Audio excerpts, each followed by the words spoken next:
nangodiri funange irangere woy worgon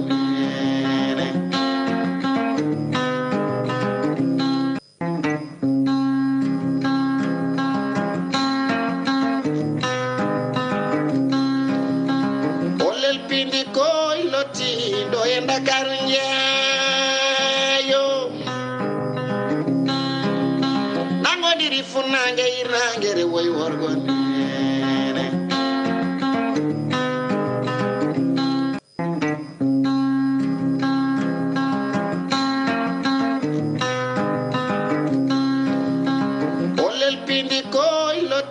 do e Ndakaaru njeeyo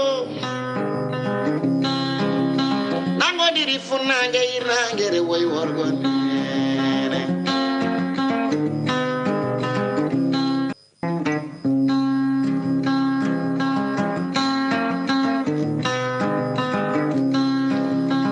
olel pindi koy loti do e Ndakaaru njeeyo nangodiri funange irangere woy worgon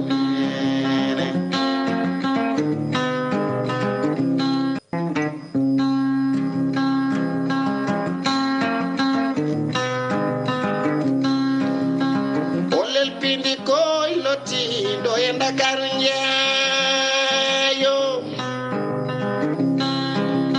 nangodiri funange irangere woy worgon yeɓiyankoɓe Ayawo Pindi TV jam wale mon jam weete mon jam nyalle mon jam hiire mon moni fof e saaha mo woni o salminama e ngoɗon salminago tawi kadi ina wonde e needi e neware kono kadi ina wonde teddugal timmugal bandiraɓe ala ɗo yano arti ɗo wonno yewtere men Olel Pindi TV arti hande e oɗo altine tawi ko 15 lewru hitande ujunnaje 2021 caggal salminde juurade ko bismade on e yewtere moɗon nde ganduɗa nde oɗon keewi hebde ɗum e kala e saaha kala subaka tawi ko altine e alkamisa eɗen gowi hen noon e yaadude kala e saaha terɗe e rédaction Pindi Média hande kadi équipe meɗen no wowi wade ni tan ko noon wayi en gardi e Elhadj Bassar wondude Mouhamed Ndine kono kadi eɗen gondi e Habsa Sow mo ganduɗa kañumne ma tawtu plateau o so hawri e welede Allah lowdi men noon kono yaranno ni tan ko noon yarata so wona ko portrait tan woni ko en keɓanaki taw ha hande kono tan no gowɗen ni waɗirde ko adi fof ma en gar e éphéméride ko météo taw ko adi fof météo du jour mbawen andude weeyo ngo holno lelori e nder leydi men Sénégal so tawi ɗum ɗon ɓenni ma en gar e éphéméride tawi ko jolno e o 15 e duuɓi jawtuɗi ɗi e ko ɓurno hen mantinade ma en gartu hen tawi ma aran en hen Mouhamed Ndine so tawi ɗum ɗon ɓenni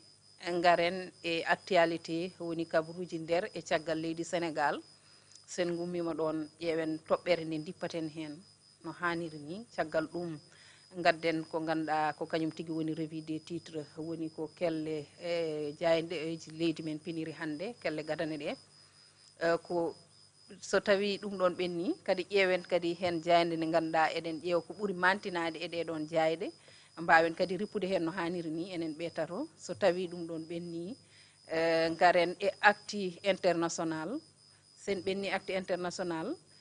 garen e RCC Beauté tawi aranta en hen ko Habsa Sow ko ɗon mbaynodirten mbaɗen mot de la fin woni konngol mbaynigu ko ɗum ɗo woni loodi e yewtere meɗen Olel Pindi TV hande oɗo subaka altine 15 lewru hitande ujunnaje 2024 ko adi fof haade men natande yewtere men mi salmodira e ɓe bandiraɓe worɓe ɓe ganduɗa ko enen dendi plateau o Elhadj Bassar mi salminima mi salmitima musidɗo tedduɗo sokhna Halima mi salmini Mouhamadou Ndim mo gonduɗen ɗo e plateau mais également en calmini dendagal yeeɓiyankoɓe Pindi TV te mbawi wonde inde mbawi wonnirde kala ko ñagade tan Allah subhanahu wa taala yo rokku en fartagui kala ko wawi yewtede wawa vraiment famede no hannirta ni noon wawa famede no hannirni Elhadj Bassar a yari café walla no hande aɗa andi ko altini donc min altini alkamis foof tabarakallah machallah ken ñaguiɓe duwawi ɗi noon ɗiɗo balɗe ko noon ɗum noon Elhadj Allah no wawi min keɓora e baraji ɗi amin ya rabbal vraiment an ko japonnoɗa yettede Mouhamed Ndim Halima mi fini mi salminima mi salmini doyen Abba Sarr en calmini dendagal yeɓiyankoɓe Ayaw Pindi TV. Mohamed a yari kafe mi suwa ay sayi kam ɗonani mi suwa yarde kam Mohamed ko ndewɗa mi suwa taw a meeɗani mburu mburu min no mi heewani ñamde mburu so Allah ko mburu ñamda kala walla subaka gus min dal somi fini yomi yara Nescafé tan bon mi fadoya botare ndi joni noon a yaran taw Nescafé hata ɗano ɗum mi suwa taw an kam a jiida e jobbo walla habsa so en tout cas ɓen kam pinata tawa meeɗani ñamani mburu café walla eko nandi hen e ɗum noon bandiraɓe ko ɗum ɗo woni plateau meɗen kono noon ma tawtu en debbo pullo o habsa so joom ñebbe joom mburu e ñebbe subaka law o monto mo fewnito e mburu makko mo ar so hawri e welede Allah o tawta en no mbiɗen ni Suse Beauté ko adi foof en jahat rési garten garen e météo du jour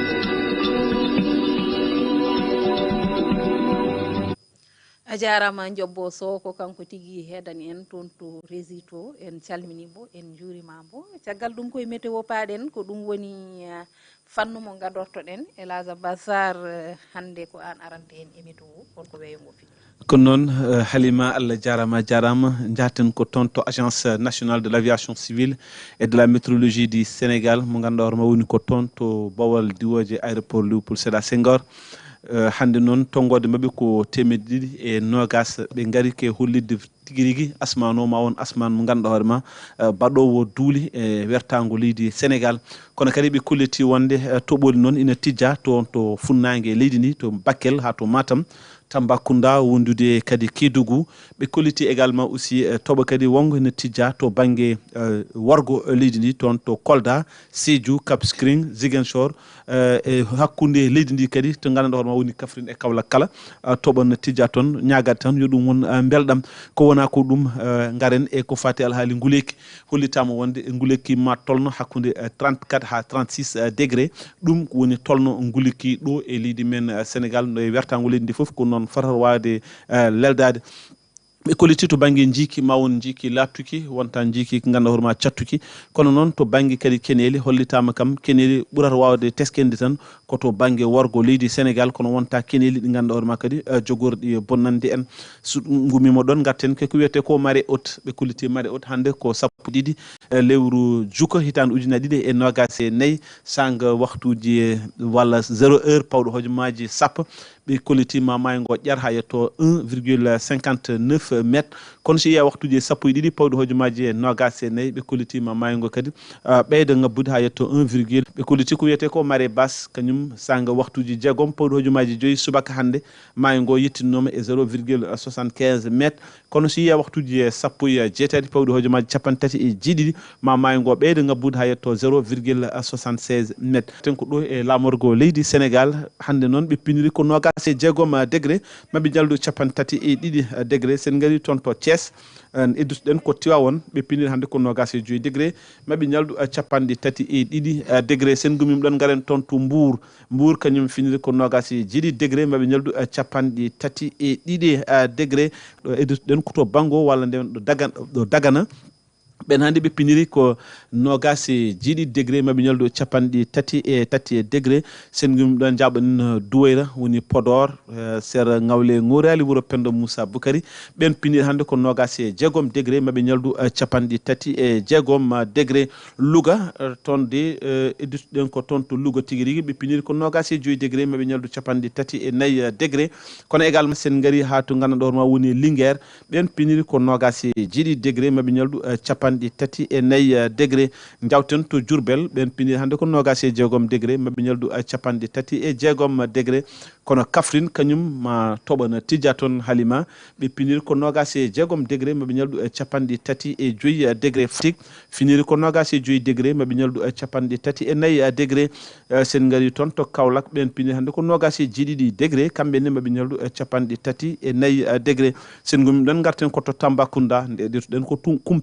Koumpentoum ɓe gandanɗa hoorema toɓana tijja toon ɓe piniri hande ko 25 degré mabɓe ñaldu 34 degré ha hande en nder Tambacounda toon to Goudiri walla Bakel toɓa kadi no tijja toon ɓe piniri ko nogas e jiɗi degré maɓe ñaldu capanɗe tati e jeegom degré jawten to Matam e kagullaji wuro Amadou Moussa Anne gonɗo hannde toon to dawla France kamɓe ɓe piniri ko nogas e jeetati degré maɓe ñaldu capanɗe tati e jeeɗiɗi degré ko wona ko ɗum sen gari toon to Sédhiou kadi toɓa no tijja toon ɓen piniri hannde ko nogas e joyi degré maɓe ñaldu capanɗe tati e tati degré mais également Kolda kañumne toɓa no tijja toon ɓen piniri ko nogas e jeegom degré maɓe ñaldu capanɗe tati e ɗiɗi degré garen to Ziguinchor eddutoɗen ko to Bignona toɓa no tijja toon ɓen piniri ko nogas e nayyi degré maɓe ñaldu capanɗe tati e tati degré kono kadi ha hannde toon to Cap Skirring e nder Ziguinchor ɓen piniri kadi ko nogas e jeegom degré ɓe ñalda capanɗe tati e goho degré enen gandi toon kadi toɓa no tijja toon Sédhiou woni région battidiɗo e nder leydi e Sénégal ɓen piniri hannde ko nogas e joyi degré maɓe ñaldu capanɗe tati e ɗiɗi degré Halima ko ɗum woni ɓattake gumriɗen toon to agence nationale de l' aviation civile et de la météorologie du Sénégal gonɗo toon to Bowal diwoji aéroport Léopold Sédar Senghor Elage Bassar toɓo kam tijjaka ɗo e Dakar hannde toɓo ala ɗo e wiide ANACIM aɗa andi fulɓe mbiye wonde mawɗo haalata ko wona gonga tan ko saha ndungu so ndungu yoddirande aɗa wawi wiide asman o ƴiwani walla ƴiwi ma tob wasa tob walla tob en tout cas koye juuɗe Allah woni koye juuɗe Allah woni donc mais ANACIM aussi ne jogui hen gandal aɗa andi gandal ko Allah jeeyi mais sahaji ne fecca ɗum yimɓe hen sahaji kadi ɓe kala eyyi ko noon ɗum woni ko mbiɗen ɗum woni fulɓe mbiyata Elage Bass mbaɗu nan Amadou Moussa en calminimo passage eɗen gandi omona yeeɓa yewtere nde tigui rigui no fewi toujours mbiyata ko Amadou Moussa matam wuuro Amadou Moussa walla ko diwan Amadou Moussa eyyi ko diwan Amadou Moussa diwan Amadou Moussa Moussa Dia ko Moussa Dia ko Hamadou Hunari voilà mais ko diwan aɗani matam ko en calminimo kanko e madame makko Polel Anne kono kay e doom bayam di e Dia wondude Moussa Ba kamɓe kala ɓe calminama Mouhamed Ndim ɓoyata garen e éphéméride du jour bandiraɓe ko ɗum ɗo wonno météo du jour mo Elage Bassar addanno en hannde e oɗo altine ɗum noon éphéméride wadde jobbo mataw en jaaha régi seeɗa tampon après ko garten joni joni éphéméride Olel pindi koy loti do e Dakar njeeyo nangodiri non ɗum ɗon en jettimo kanko jobboso en tout cas Mouhamed bon nande mo haccitaki jobbote nan ɗo tan tooña ala min noon nanɗam ko puisque nde garda mbimi ko an a hassima ha paari joni noon min dawol ko jobbo yiyam hani mi anda noon ko kasirɗa anda kasirɗa en tout cas mono to e maram mi suwa to haysa deuxiéme kaccadi ma deuxiéme kassari walla ko ɗum woni noon voilà ay Elage an ala min andi somi yarino lo woltatno ko hasiti taw anda hasiri ko tabɓi anda ko croissant anda ko place pasnal min mboɗo wawi fitne ni mi wasa haccani min ko jañattani kono atayo kam mbeɗen atayo atayo kam somi yarani ɗum tan Elage an aɗa andi Mouhamed ɗum ɗon jehen éphéméride du jour hande holko doɓiniɗa hen no mbiɗa ni sohna Alima jahaten ko éphéméride du jour no ɓe mbiyata ni ñalawma tawti ñalawma bandum 12 lewru août hande noon jaɓanten que 12 août 1855 eɗen gandi on ñalawma wonno pelɓodiral tawi noon ko tonto manuel falde Bakel ɓen ɓe ganduɗa ko yaadiɓe Elage Oumar Foutiyou Tall radiallahu taala anhu kañumen pelɓodirno e ɓen ɓe ganduɗa ko troupe coloniale française sen ƴeewoyi 12 août 1987 nden de wonno tawi ko lawol nayoɓol ko mbiyata ko 4e jeu africain toon to Nairobi leydi Kenya oɗo suka debbo tawi kadi ko kangue maire mo ganduɗa ko Awa Dioum Ndiaye ko kanko tigui yaltuno hoore Bowal ha ƴettude ara ray tawi ko médaille d'or toon wonno ko ganduɗa tawi mbiyen o dogui walla o diwi ko fotuno noon e dira mbiyen 1 mètre 80 ɗum noon wonno ko toon to leydi Kenya tawi noon koye 4e jeu africaine toon to leydi Kenya ko kañumen tigui mbannon ɗum organisé 12 août 2003 mbiyen ko nden tigui wonno omo ganduɗa ko général de corps d'armée Papa Kalidou Fall waɗano nommé chef d'état-major général de l'armée sénégalaise siftinde nden tigui o lomtino ko omo ganduɗa ko kanko wonno Babacar Gaye chef d'état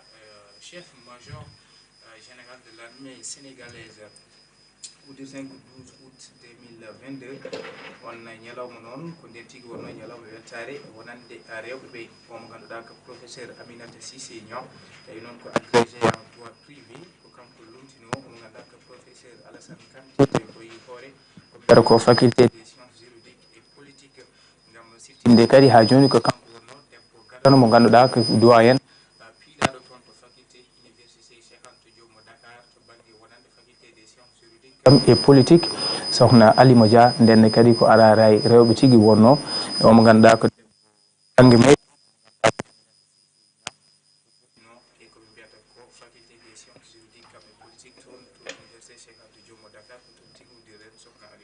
noon Mouhamed Ndim Allah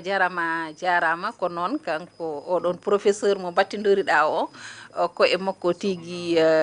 pawaten feɗendu meɗen Aminata Cissé Niang waɗe dembo agréé en droit privé tawi noon o lomti ɗon ko biyetenoɗo Alassane Kanté ɗum ɗon noon woni ko ganduɗa machallah woni gartam kono kadi woni fartange e banggue rewɓe ɓe Mouhamed aɗa andi Alima Sénégal ɗo mi anda kam leyɗele keddiɗe walla min ko Sénégal mbiyami nokkuɗo fo ko mbiyata ko nokkuɗo fo tekino banggue mum ɗo e Sénégal kam rewɓe ɗo to banggue kam jangde vraiment toujours so tawi en ƴeewi hayto banggue pourcentage rewɓe ɓe to banggue jangde kañumen ɓuuri wawde janggo to banggue nombre o ko kañumen ɓuuri heew so wona joni noon bon ɓe mbaɗini ɓe mbi rapport mo ganduɗa ANSD holliti hikka ko ni ɗum waɗi mbiyen waɗi ballottage seeɗa mais rewɓe kam to fannu jangde hayen jii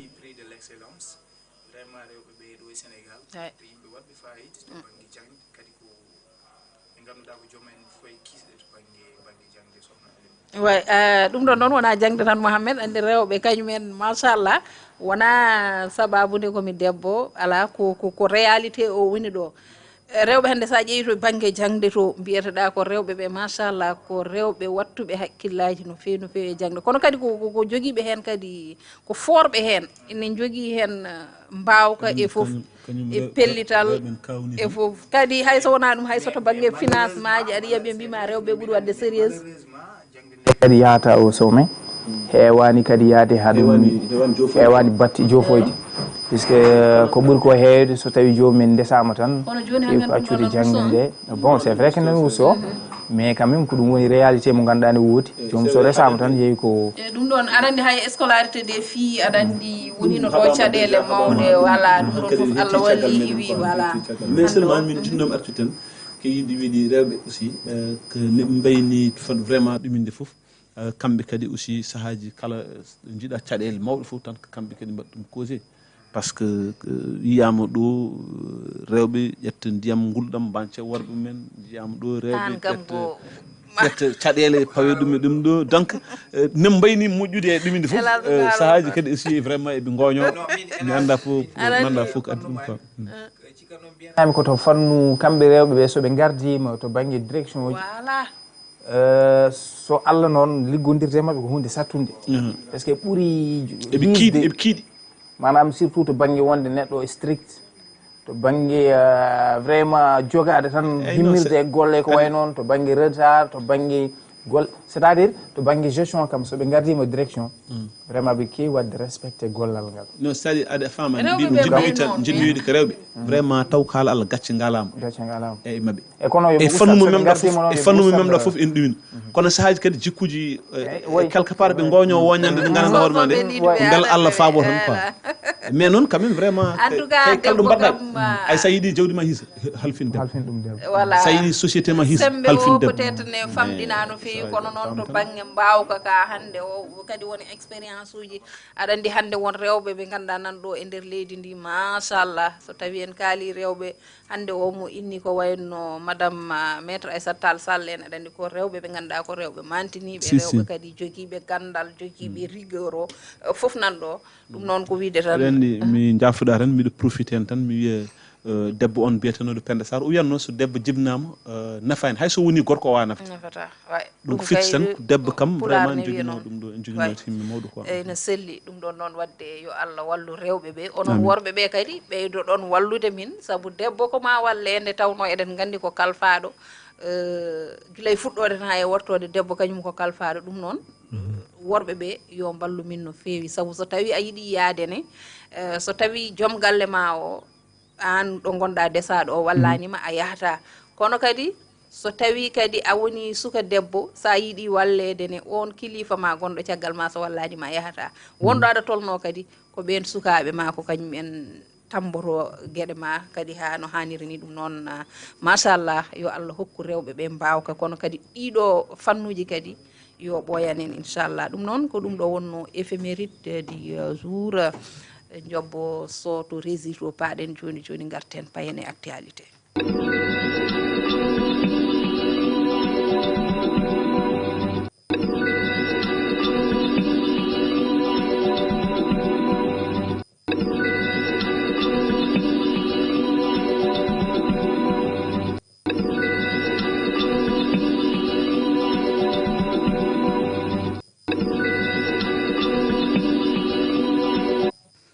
ko noon ɗum noon actualité di jour no mbiɗen ni tan hono no gowruɗen ni tan e kala yewtere hande ko adi foof ko ɓuri mantinade e kabruji meɗen hande ina jeeya hen alhaali jayndeji leydi ndi caggal édito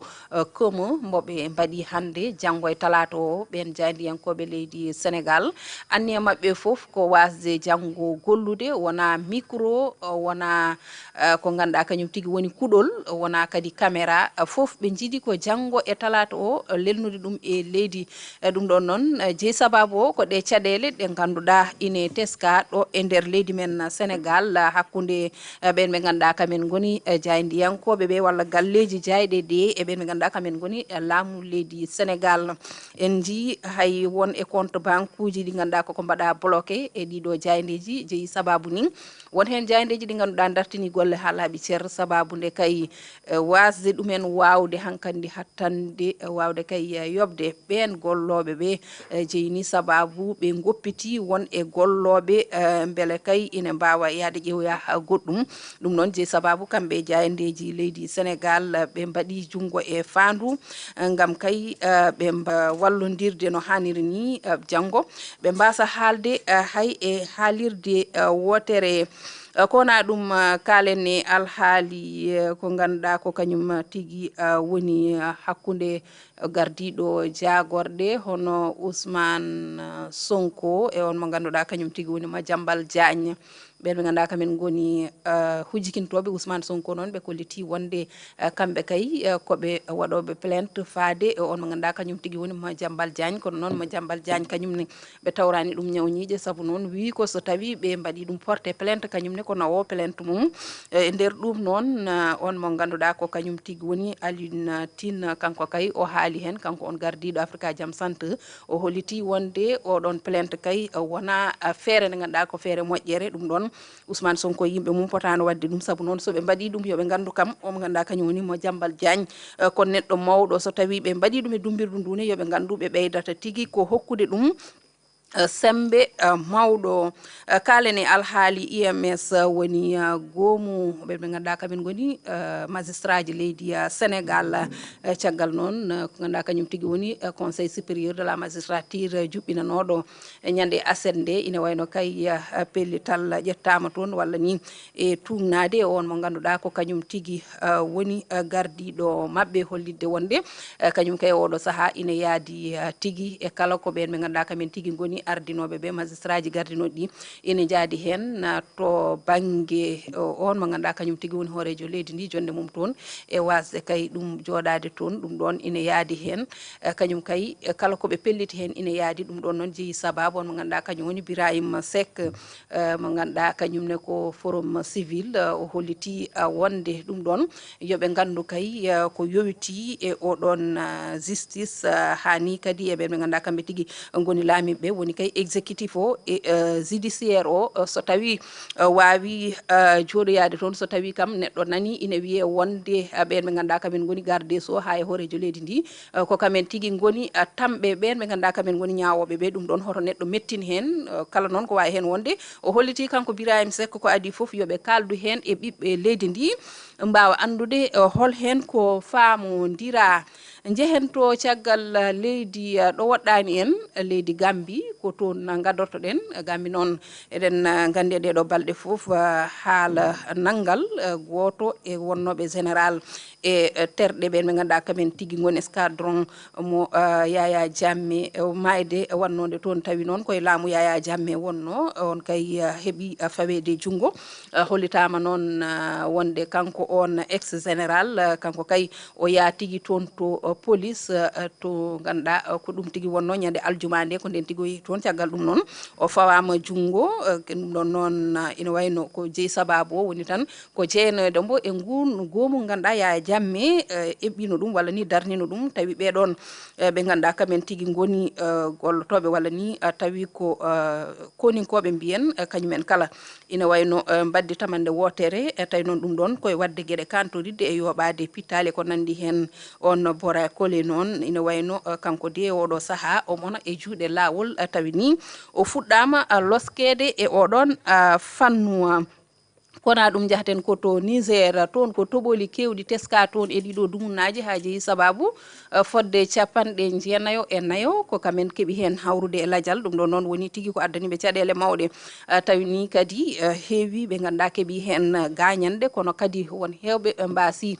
galleji mumen ha kay e kaɓirɗe walla ni matériel kewɗo wasama toon hewɓe kadi mbasi ko ganduɗa kañum tigui woni koɗorɗe mumen e tugnade noon e ko laamu ngu holliti ɓe kolliti wonde ɓen heɓɓe hen caɗele loriɓe ɗiɗon toɓoli tolnima e 335 ujunere e 350 e jeegomo tawi ko ina tolno e 17 ujunere pawɗi 150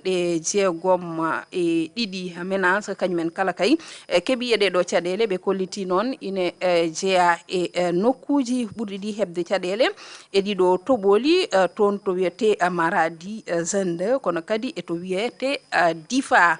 kona ɗum gaynirten ko toon to dowlaji denduɗi Amérique sikki ala eɗen gandi e ɓena e keblonogol sumgoji mabɓe lefol laamu e lewru novembre fandu so hawri e welede Allah e nder ɗum noon on mo ganduɗa kañum tigui woni Kamala Harris kanko kay oɗo saaha omona dari Allah kono de oɗo saaha o dañi tigui ballidiɗo mo ganduɗa ko Tim Walz kañum noon ina wayno tigui oɗo saaha e ɓena nangodir juuɗe e ɗeɗo balɗe fo hani e alet hanki o ɓe jeehi e nokkuji kewɗi tawi noon ɗiɗon nokkuji kay ɓe keeɓi hen tigui hakkillaji yimɓeɓe saabu noon kala toɓe jeehi ina wayno de koɓe foɓɓanaɓe kelle ɗum ɗon noon jeeyi sababu hollita wonde to banggue kay haqqilantagal yimɓeɓe ina jaggui tan kamɓe ɓeɗo ɗiɗo so tawi ɓe nangodiri ko fartaki wonata to banggue ɓen démocrate en gayniren e JO 2024 toon to dowla France ɗiɗon pijirloji to banggue coftal ɓalli joofi hanki toon to dowla France ina wayno noon heewi tigui halaluji kono kadi heewi ko ganduɗa yuɓɓinama toon e ɗiɗon pijirloji to banggue coftal ɓalli ɗum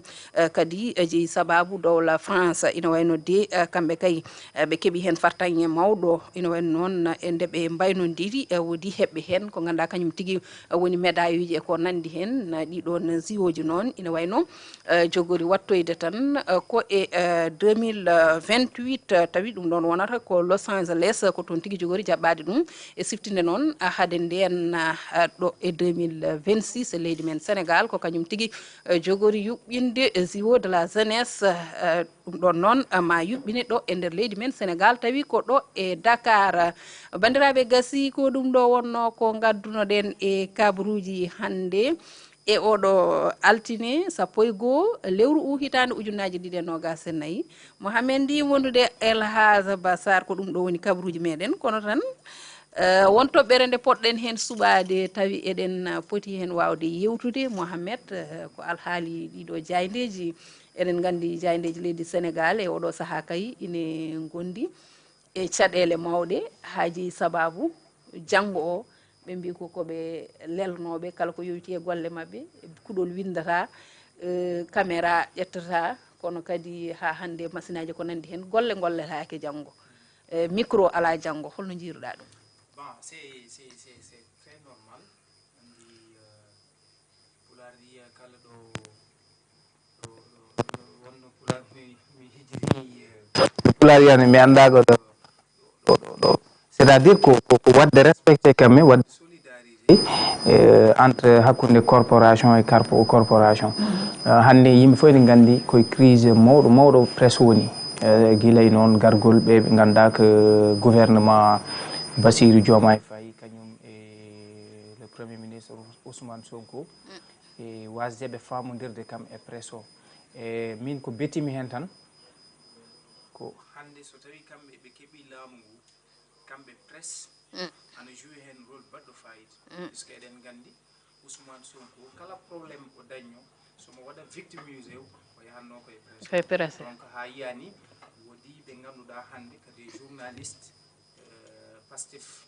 woodi des télévisions mbaɗaɗe ciblé et même les quotidiens ɓe ngannduɗa yiyama ɓeɗo de yimɓe fof ne nganndi hannde natti suuɗade natti wonde des journalistes indépendants en hannde ko yimɓe Pastef donc je crois que ɓen so ngari hannde kañumen ne nganndi rôle ne nganndi impact mo presse jogui e leydi ne nganndi également aussi hol poids to banggue ko mber ko impact mawɗo mo presse jogui e aduna wona tan Sénégal donc ɓen so ngari mboɗo sikkuno eɓe ponno kam wadde allégé kala ko fatuno e caɗele ɗe presse mbaɗata jankontel ɓe ƴeewa kala ko fatuno kadi aussi holno ɓe poti wawde hay c'est vrai que ne foti waɗe régularisé presque galle mo ganduɗa ne foti ƴewtede ɗum c'est vrai kono kam ko ɗum ɗo ko jiiɗen puisque guila ɓe gaari to banggue redressement fiscal to banggue ƴewtade galleji ɗi est ce que ne jooɓa to banggue trésor en jooɓa ko yete ko kala ko ɓuuri ko yuppude to DGI de direction générale des impôts et domaines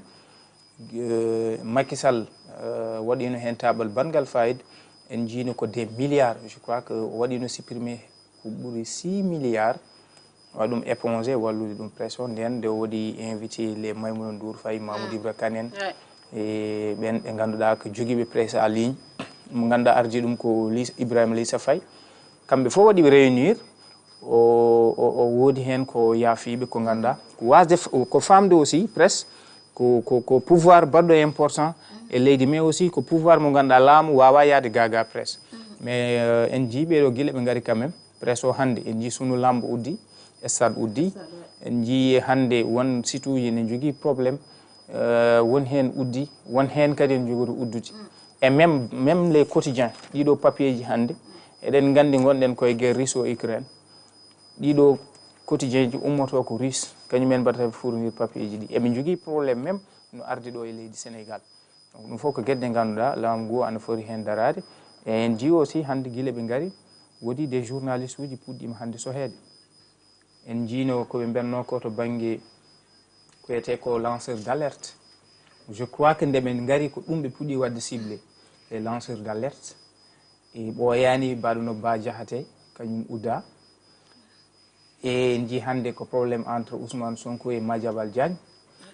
e en ganda janggo ko holon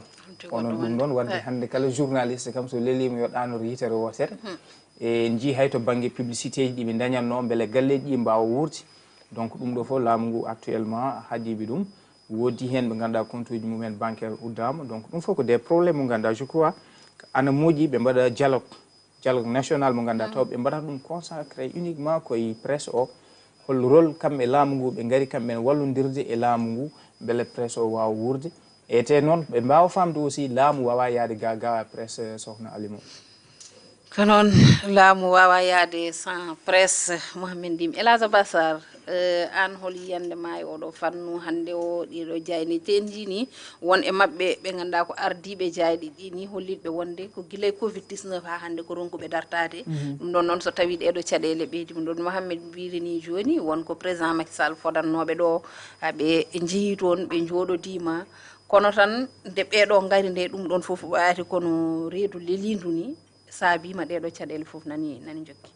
kono noon Halima dañde caɗele presse hakkude men et surtout e oɗo régime kesso ko hunde nde gandanɗa hoorema wona fadanode par ce que haɗino yimɓe fadde ɗum ne joguino jorto moƴƴo vraiment hayso tawi comme par exemple presse ene hiiɗano oɗo régime kesso ari mo wawa rokkude la presse la sa liberté no hannirta ni hen mais c'est comme si kamɓe keɓe arɓe ɓe tawi boolo no waɗano leydi ɓe ɓeydi hen leydi ha hewta alors que ɓe ɓeydi herjinde ɗum ha kadi vraiment natti jadade par ce que presse yadama ha wima e wonde min mami ƴettu ñalawma court a faami micro dillata caméra dillata hay hunde ko ganduɗa hono yaade presque kuɗol windata donc fitti ko vraiment jomumen hankkadi journée morte ɗum noon jaki te Halima ay presse ko kañum woni 4e pouvoir kadi presse doyen jafoɗa natti wonde 4e pouvoir 2e pouvoir kay no wawi wonde 2e pouvoir en tout cas no wawi wonde 2e pouvoir no wawi wonde hay 2e pouvoir par ce que ɓe jogui aɗa andi hande comme mi hokkuma yeru comme par exemple hande conseil des ministres waɗi so tawi ɓayyinaka hol ganduɗo won ko kiwi hay ko ranta kiwi te conseil des ministres hene tumtoɓe ƴetta ɓe ƴetta décret ji mabɓe ƴetta mais doyen mi hokkuma un exemple basique un exemple basique ƴew les élections so waɗi to banggue compilation e ko way noon surtout ɗiɗo élection ngaji ɓe innude tan juste ɗo 2024 à travers la presse anda ɗo hol candidat jaɗo e jooɗiɗo tawat ko fof andama donc si fitti tan ko presse ene jogui doole ɗe gandanɗa hoore ma ene jogui pouvoir ene jogui hattan mo gandanɗa hoore ma so tawi comme par exemple hande rokkaka ɗen ɗon doole vraiment ina muusi ha ko ɗon wawi haade ɗum waɗi sa yi comme par exemple hande bras de fer gonɗo hakkude Madiabel e premier ministre sa yi bras de fer gonɗo hakkude ɓe ganduɗa hoore ma hande comme par exemple DGI woni direction des impôts direction générale des impôts ɓen joni sa yi hande hiiɗo ɓe payo e jayniyankoɓe a tawat tigui rigui ene muusi c'est vrai noon min mi wiyani woto ɓe jooɓ c'est à dire que an so tawi aɗa ɗumin il faut être en règle sa yiɗa toña il faut être en règle mais à un moment donné il faut que au moins jogoɗa kam ko wiyete ko le savoir vivre manam wawde wurdude e yimɓe par ce que ɗum tahata yimɓe wawde ɗumide kono so tawi an a wi e wonde hay hunde yafetake hay hunde woppetake te pourtant laamu wiya ko continuité lamɗo gonnoɗo ɗo yitti o yaafino waɗino épongé won détuɗe ɗo wanno épongé a faami wonko yaafino so tawi comme par exemple hande laamu garɗo o wi e wonde hay 15 yaafetake en foof yo artu ɗesata wayde kono ko wiyete ko laamu ko continuité so renek nattata wawde ɗumide noon won hulɓinide en tout cas ene jaari woppude hakkille no fewi ne jaari woppude hakkille en tout cas eɗen ñaagui Allah no wawi dialogue waɗa pourquoi pas ɓe jooɗoto ɗo e janggo ɓe nodda yewtere nde ganduɗa ko gam wawde hadde ngal ɗo baɗal ngal ganduɗa ɗiɗo jayndeji jiɗi ɗum wadde eɓe mbawi ɗum kamɓe laamu ngu ete kadi ina foti wonde saabu en jiiɗo hen saahaji jiyaɗo ko wayno wone fannuji mbiya ko waɗoɓe grève janggo kono hatta nodde oɗon dialogue so tawi haaluji puɗɗima jewte puɗɗama jomumen kayita ɗum ɗon ne pourquoi pas e presse o yoɓe jooɗoɗon ɓe jewtida ɓe balla presse o vraiment par ce que sa yi comme par exemple jayni wande no stade so wiyama uddi kono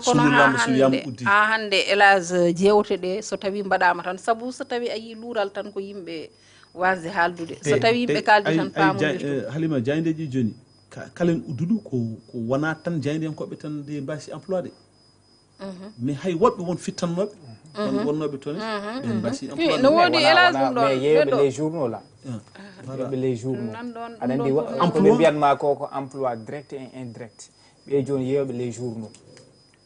ɓe jeeyi chômage technique ɓen ɓe ganduɗa ko waɗannoɓe transporté fof kay ɓe ina heewi ko taari ɗum ko impacté même e an mo ganduɗa chaque jour an jiɗɗa ko yedde suudu lampe ma won ko manque ma donc vraiment e jayde stade surtout sa ƴeewi jayde stade ko jayde nde ganduɗa ine jeeyno e jaydeji ɓurɗi wawde janggede e par ñalawma jomum aussi ne jeyano yimɓe ɓurɓe lollude e jaydiyankoɓe wonɓe ɗo e leydi Sénégal donc so tawi comme par exemple ɗum ɗon kadi no udde ko hunde hamnide ko hunde musde ko hunde kadi mettude Allah no wawi no mbirumini tan jewte mbaɗe beele ma feere wawa heɓede ɗeɗo caɗele iwa ha laaɓa saabu noon ɗum ɗo ko so tawi reeɓi tan ko caɗele mawɗe wonata saabu eɗen gandi jayde min da laamu ngu wawa yaade sans que jaydiyankoɓe ine goodi par ce que jaydiyankoɓe aussi kamɓe soɓe jejjitani tan ni ɗo e oɗo 2024 e ɗiɗo élection ngaji ɓennuɗi vraiment jaydiyankoɓe ɓe daari hen ko darde nde ganduɗa ko darde mantinide mbawi kadi hokkude yimɓeɓe cortège présidentiel muy président woni ministre so ɓe mbaɗi cortège oto keddo yesso pick-up ko waɗata jaydiyankoɓe haali foof ɓe mbawa yaade sans e presse mbaɗa hay cortège laamu ganduɗa siren a ala droit en tant que ɗum ɗo wonde yeeso président te ko auto presse wonata yeeso donc je crois que poti ko jooɗade mbaɗa quand même trouver entente hakkude ko ɗum foti wonde ɗum noon ko ɗum ɗo wonno toɓɓere actualité nde ƴettunoɗen joni joni en jahat rési addanen générique payen e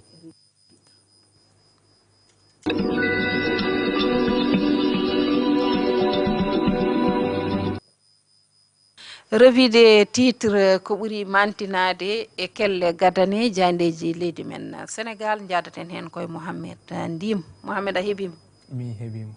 hande ko ɓuri mantinade e jandeji sohna Alima ɓuri mantinade noon ko e a haali joni mboɗa andi ko ɗon ummiɗen joni probléme presse janggo kam ɓe juɓɓinta golle mabɓe e chamboulement baɗɗoɗo conseil supérieur de la magistrature tigi ɗum noon Mohamed jehen gudditirten ko adi foof koye jayde gendire nde Le Soleil jayde gendire leydi Sénégal jayɗo Le Soleil ɓe garti discours réseaux sociaux mbiyen karalle kese ɗi diaspora ɗanniyonkoɓe to caggal leydi wondude financement rendinde koppareji ko ɗum ɗo je wonno tippude ndi ganduɗa hande ha ɗum saabi ɓe ganduɗa ko Pastef kamɓe wallidi mum dañi polgu kono kadi ɓe garti e Ousmane Sonko ko kanŋe mairie ndi ganduɗa duuɓi sappo ndewmi tekel e tekel ha ko daña laamu e gardugol Bassirou Diomaye Faye e yiide omo ganduɗa ko Mumini Camara o holliti Ousmane Sonko ko kañum woni neɗɗo mo ganduɗa addi waylo waylare no fewi to banggue ko mbiyata ko dingiral politique e leydi Sénégal sohna Halima source a jayde source a ɓe garti e ko yowitino e ɓen ɓe ganduɗa que union des magistrats sénégalais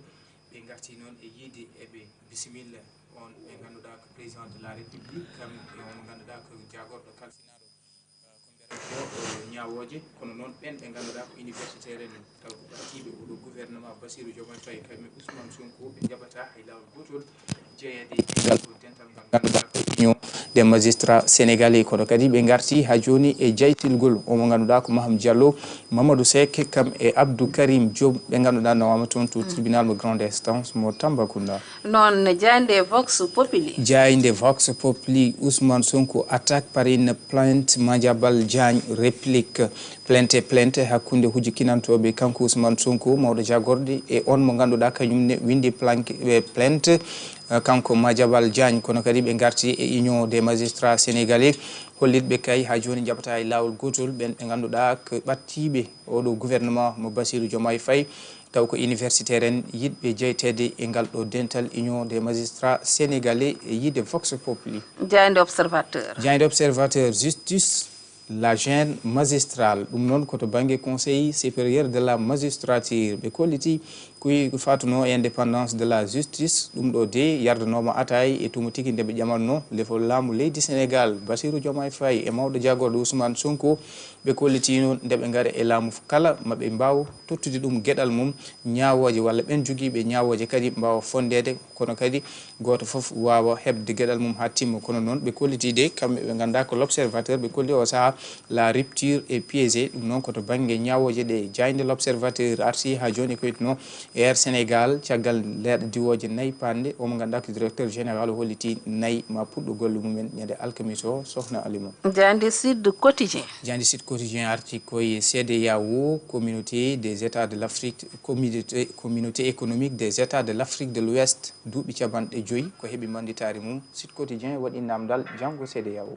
ko noon e caggal ɗum koye jayde enquête arti e compagnie Air Sénégal laaɗi diwoje nayyi pande ha addi ko yiyete ko déficit 100 milliards kanko directeur général o holliti ɗum ɗon kala ene saabi ɗum yoga e won bailleur en kono noon ɗo e alkamisa laaɗi nayyi ƴettama wadde renforcé compagnie Air Sénégal noon caggal jayde enquête paɗen koye les échos jayde yankoɓe ɓen ɓe ganduɗa ko ɓaŋinoɓe kabaruji kono kadi windoɓe kolliti ma kel kuuɗi mumen natti nayyi sakuji ɗum noon ko caggal nde teska caɗele to banggue wonande caktirɗe kam e kalirɗe ɗe hani ko ganduɗa noon koye jayndeji ɗi ɗum saabi ɓe kolliti laamu ngu o saaha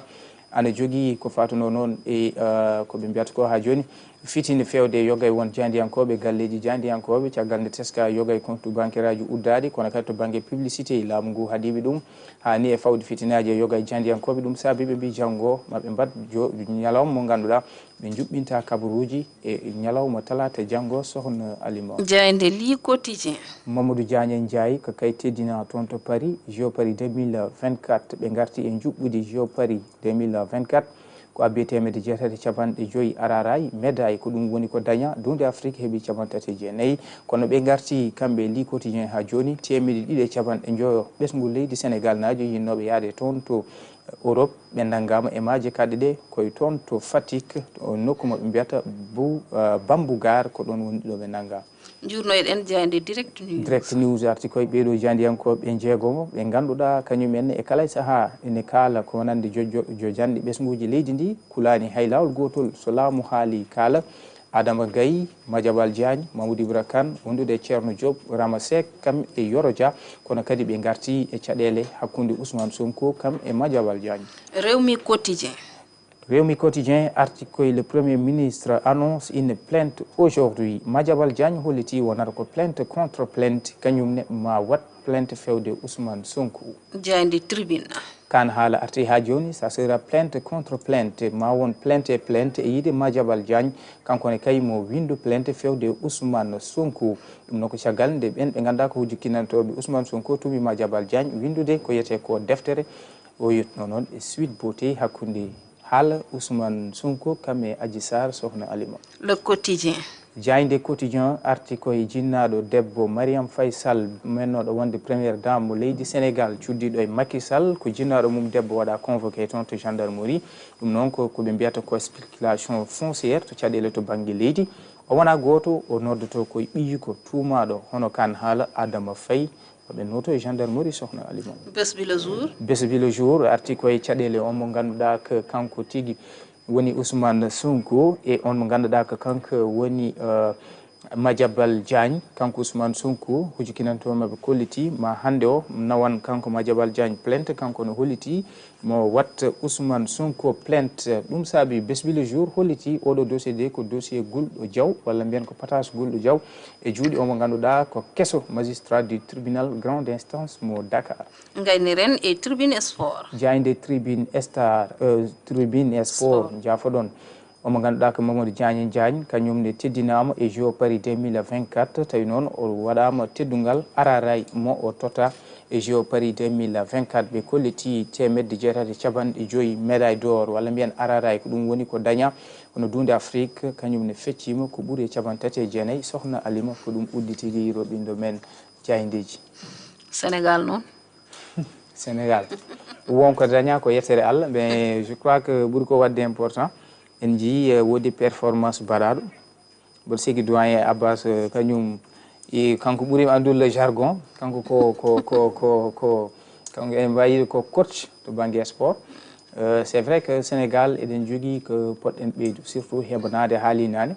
e mo ganduɗa potital ene waɗa ɗo 2026 en jogui taaɓe kewɗe ɗe poɗɗen wadde beele so nden yonti kam nden yetti taw eɗen mbawa ɗum heɓanade voilà ɗum noon maɓe jañno hen e boowal coftal ɓalli mboɗo andi ma équipe desk sport kañumen ne ngar hen jañno hen no hanniri ni mbawa kadi humpidde hen bandiraɓe ko ɗum ɗo wonno ko ɓuuri mantinade e kelle gardane jayndeji leydi men en jahat rési jobbo so jinmi dokka kam ɗon ko vox populi mbawen ƴewde ko woni hen ko Mohamed ndimunde Elasa Bassar ndi vox populi haalata koye dental magistrat ji leydi Sénégal kamɓe de ɓe kolliti wonde ɓe mbaɗi toléré on mo ganduɗa kañum woni chef de l'état hoorejo leydi ndi e garde des sceaux kono heddiɓe ɓe ala Elasa Bassar mi addoro e ma ɗum ɗon koye batu mo ganduɗa ko disnorde wannode ñande aset nde ɗum ɗon haalama toon en jini waɓe no ko wayno Birahim Seck en kaali hen e oɗon fannu holno jiiruɗa o fannu ɗum ɗon est ce que beele wona noon Birahim Seck wiiri ni so tawi ɗum ɗon woodi so tawi wiyama ko kamɓe tami ɓen ñawoɓe ɗum ɗon hoto hay goto mettini hen. Oui Halima ɗum kadi fotani bettude hay goto par ce que aɗa andi ko ɓoyano ko tan jonde waɗino toon to Diamniadio ngam vraiment yurnitade justice meɗen mais hande so tawi ha hande enen jaare ɗo e magistrat ji hollitede wonde vraiment est ce que tamaka ɗum woni kulhulɗi yimɓe joguino beela président omo foti wawde jeeyede on ɗon conseil magistrature walla o fotani hen jeeyede ayi yimɓe hulnode par ce que so jeeyamen so woni président o rek hankkadi ko kanko jogui guitimaji ɓe ɗo wela ɓe ƴeewa fof ɗon o ƴeewa luɓɗoma guite ɗo bellaɗa luɓɗoma guite noon ɗinoya ƴeewa fof ɗon ƴeewta ɗum woni probléme aji ko ɗum jogaɗi joni kadi sa yi oɗo chamboulement baɗa sa yi caɗele goɗɗe e ɗum ɗo au niveau de la justice fof ina jeeya hen joga en tout cas yimɓe en jogui hande ko pittel men walla beel men fof en owi owni ɗum ko jogade sikki wonde est ce que ɓeeɗo arɓe kanko président de la république o joɗɗinomo ɓeyti o wi e wonde kanko arani yoftodirede ayi kono hande sen jii comme par exemple hande le doyen des juges hande so wonnoɓe ɗo e nder lamargo ngo kañumen fof jaltinama lamargo ngo nawama e nokkuji nokkuji goɗɗi donc ɗum ko hunde hulɓinide ha ɓurta ɗum waɗi yimɓe ene jogui vraiment des doutes e ɓeɗo holkoɓe goni dow mum walla holkoɓe jiiɗi wadde en tout cas min mi yadano guila nden mi yadano e kanko hoorejo leydi ndi par ce que ndo ari o namda rek won hoore wondema nde hoorejo conseil magistrature o holitino wonde kanko o wiyata o wiyata ala ni winino ay guila nden yimɓe kam joguima kulhuli a faami ha hande sowa labde beela ko jogor wondanoɗo beela ko jogorɗo wonde walla o jogorani won mawde wonde te so woni toon addat tan ko ɗum ɗo wonde ko kanko fawata junngo makko e dow ɓen no yiɗi fof ko noon mbaɗa ko kamɓe tamata ɗum no o wiiri ni Mohamed Ndim en jii kamɓe nde ɓe jooɗaki nde taw hade ni winino en jiino ɓe mbiyanno ko ɗum ɗo kam haqqille miijaki ɗum kamɓe so tawi ɓe jooɗima ɓe goppat ɓen ɓe ganduɗa kamen goni ñaawɓe e liberté koye mumen saabu so tawi jonde hoorejo leydi nan toon walla garde des sceaux tan wonata ko no yimɓe ɓe mbiri ni ko kañumen tamata ɗumen ko mbiɗumen yo mbaɗ fof ko ɗum mbaɗata min mboɗo yaadi wonɗo jaadumi président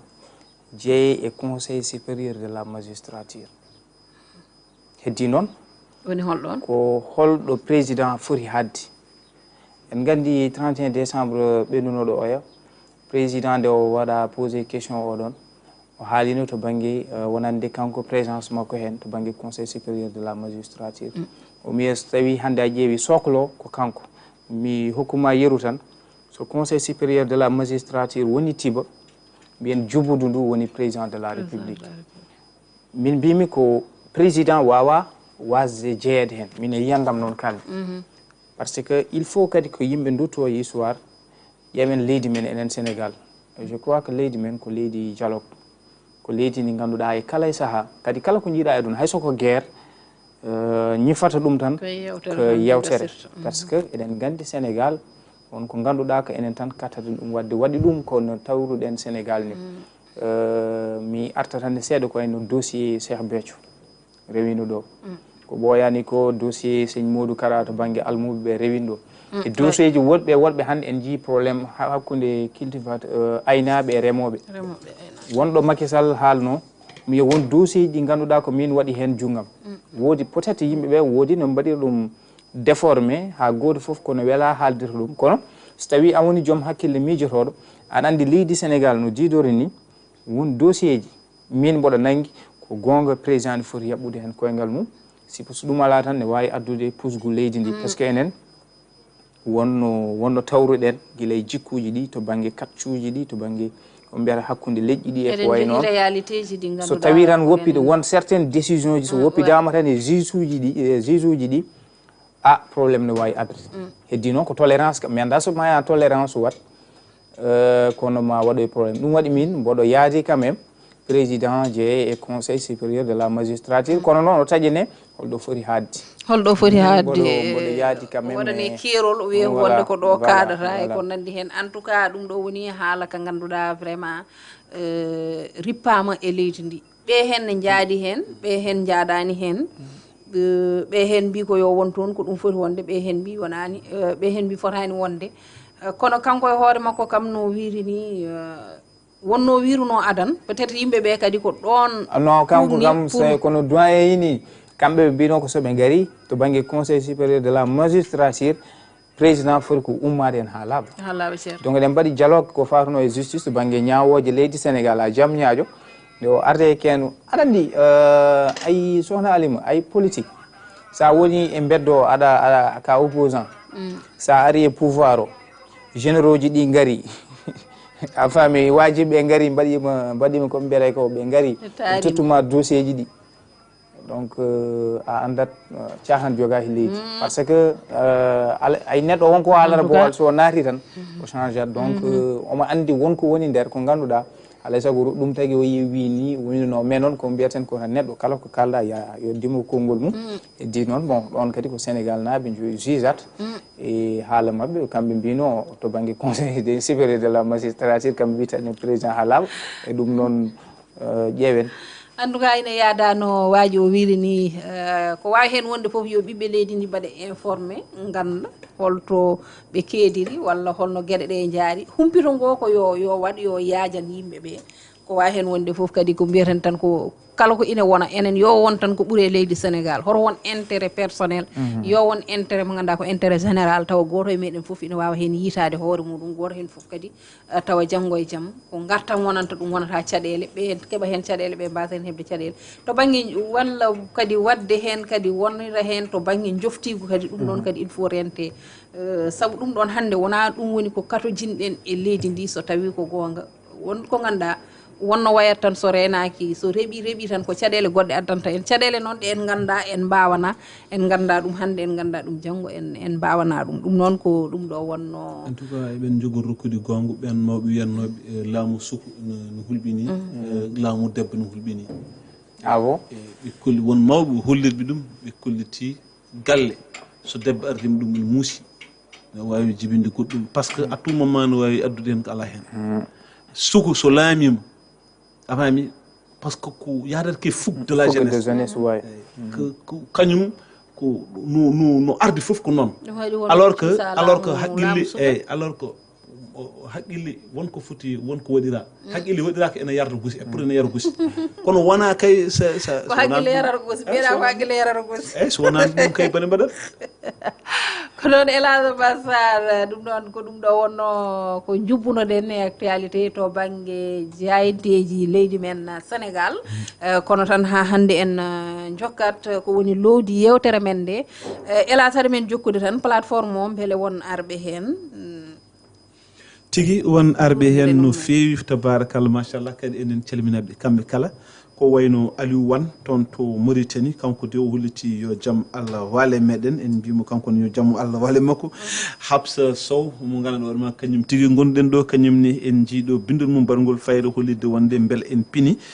tigui rigui o laaɓama en pini par ce que mo juuɗi sere meɗen goɗɗo mo ganduɗa hoorema kañumni aussi ari hen ko Tidjani Diawo on de holli ko bon journo mbi sikki on wonata ko toon to dawlo Espagne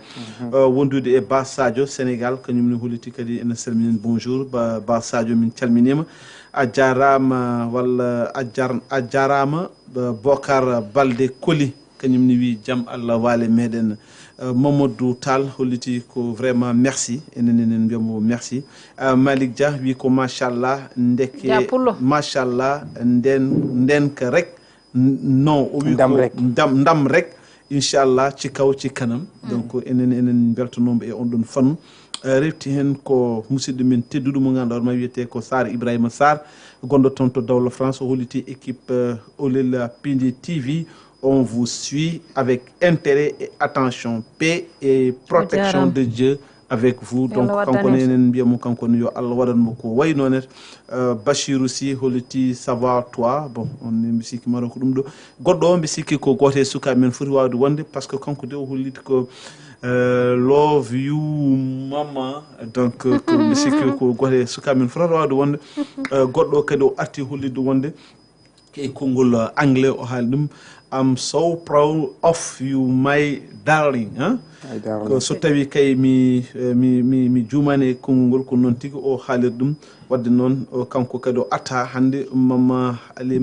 Halimatu Oumar Dia je t'aime wadde ko gote sukaɓe men wadde enen kadi on l'aime machallah avec tout nos cœur vraiment Bachirou Sy arti assalamu aleykum Djoulaba Ba bonjourno on woni ko mala ko tonto dowle Espagne game over on haali ɗum ko Kassé Abdouli goɗɗo mo ganduɗa kadi arti ko Aliou omo haala micro men o vraiment mbi sikki micro no waɗi caɗele surtout ndim ɓe jinno ko vraiment voix o ɓeydade no feewi no hannitini mbeɗa andi ko micro on ɗon woni mbeɓe kalata Abdourahmane Cissé kañumne arti wi machallah merci pour équipe piindi beltanama beltanimoɓe kamɓe kala refti hen ko oɗo ala inde kono ko France Paris on calminama toujours volume mon on ene heddi kadi tigui volume on heddi ɓe jarama ɗum ne kadi ne walla Sar Ibrahima Sar arti que les jeux ɗi ganduɗa hoorema woni ɗi ganduɗa hoorema tigui rigui ena tijja ɗo e Sénégal hollidde wonde médaille ji no ponno wa dañede saabu so tawi ɓe jaarino e discipline on ɗon wiyeteɗo sippiro ne wawi taw doole men fof ko to ɗum kam ko eɗen mbawi ɗum ɗon Allah jarama ɓe jarama en beltanimaɓe no feewi kamɓe wonɓe toon e plateforme o eɗen gandinaɓe kadi enenne machallah eɗen batti hakkillaji e mabɓe kono kadi eɗen beltanoɓe e kala e saaha eɗen beltoroɓe kadi paɗen ko e toɓɓere meɗen maaro ko avant dernier point o Mouhamed Ndim acti inter ko hen paɗen acti inter noon voilà jobbo sow to banggue générique ala acti inter paɗen no mbirumi on ni tan jewteten hannde ko toon to Rwanda eɗen gandi on mo ganduɗa kañum woni Paul Kagame kanko kay o wondi hanki e alet o ɗum ko gam 4e mandat makko Mouhamed Ndim 4e mandat ha hande ne hedde Afrique kono kadi en jii ko haali toon konngudi makko o wi ko wonde darde makko so Allah jaaɓi e gardugol leydi ndi oɗo mandat ma won daranade jaam ma won daranade souveraineté mabɓe kono kadi ma won darde kadi nde ganduɗa ko gam ñodde hakkude mabɓe kono kadi hay hakkude mabɓe hoddiɓe mabɓe ko wayno to banggue RDC e tuma mboɓe goni e tumani nde wallodirde e M23 eyyi bon aɗa andi Rwanda ene serti bon ene hannde mbiyen to banggue mbiyata ko dans une démocratie normale to banggue limite des mandats e ko way noon Sénégal ɗo en hannde a suusa haalde 3e mandat mais par rapport sa e Rwanda eɗen gandi en 94 ɓe ummi koye crise ummi koye crise en 2000 Paul Kagame ƴetti leydi ndi Rwanda mbiyen han wonɓe ganduɗa gotirta ko Paul Kagame ko leydi ndi ganduɗa ha joni peut être ya leydi Rwanda de wawi ɗum jogade o saaha ha wonda e deeƴal ko Paul Kagame donc wajiɓe ha joni ene mbaɗi kam ne mbaɗi porté beele kanko Paul Kagame o wawa jogade leydi ndi ko fatuno jaam e kisal puisque woodi momaji ɗi mbanno traversé ko momaji ganduɗa ɓe jiiɗa ni artude hen donc ɗum ɗon ko hunde wonde c'est vrai que no ɓe mbiyata ko Rwanda ko dictature total mais est ce que enen no jiirata hen ni e leyɗele men ni ko noon kadi mbawata hen waɗirde wadde conjugué wonande leydi Rwanda mo surtout ko wona gotum heddino ko actuellement kadi Rwanda ko leydi joguidi caɗele no ɓe mbiyata ni o saaha kadi ne eɗen mbawi yiide wawi ɗowde leydi ndi tan ko Paul Kagame sibo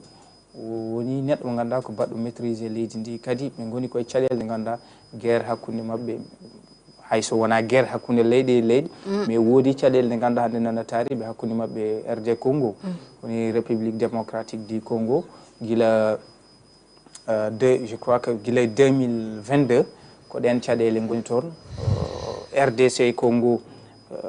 nana jogui mettere wonande M23 waɗat ɗum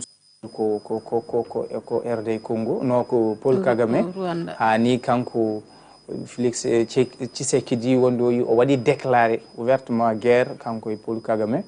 en jii waɗino pourparlers wadde négocier hakkude mabɓe ko way noon Paul Kagame walla Rwanda aussi nana jogui no ɓe mberni coccorgal RD Congo kañum ana waɗa soutenir ɓeɓe ganduɗa ko groupe paramilitaire wonande ɓeya les FDLR ko kañumen vraiment RD Congo ne waɗa ɗum soutenir je crois que ɓooyani wonde ɓe janno e case de santé goto to banggue norto banggue mbiyen rewo Rwanda haɓe mbari toon ko heewi heewɓe dañi hen probléme to banggue cellal donc oɗo saaha mo gonɗen Paul Kagame ko neɗɗo mo ganduɗa ko kañum jogui valant o ko kañum andi dosde surtout o haali e ɗum ɗo makko ko wawde ha joni tiɗnide jaam e kisal mais beldiral hakkude Rwanda eɗen gandi woodi probléme aji ɓennoɗo en 1994 hakkude Hutu en e Tutsi en donc mbi tan o ari yo ɗum won deeƴal kono kadi en ñaaguimal hakkunde mabɓe e RD Congo beele kadi ɓe mbawa yitude vraiment ɓe mbawa joddade ɓe nandira ko wiyete ko M23 ko wayno taw kam fof ɓe mbawa joddade ɓe jewta beele c'est vrai que mbaɗino signé trêve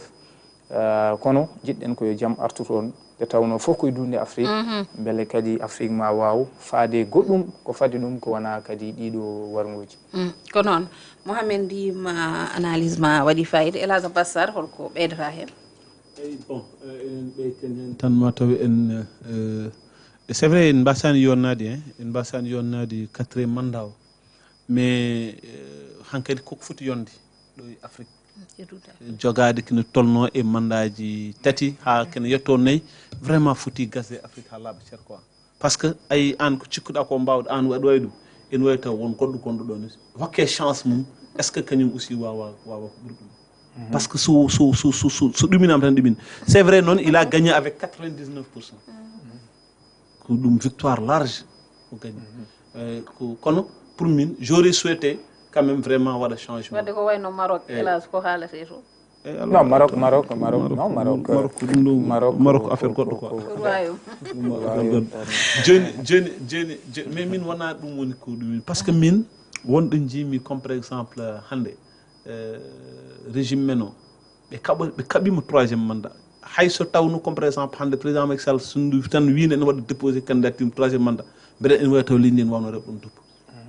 mais hande ko kamɓe jimi ɓe mbaɗa félicité 4e mandat 4e mandat est ce que ko 4e mandat o ɓe mbaɗata félicité ke mbaɗa félicité non mais kay doyen koɓe mais Elhadj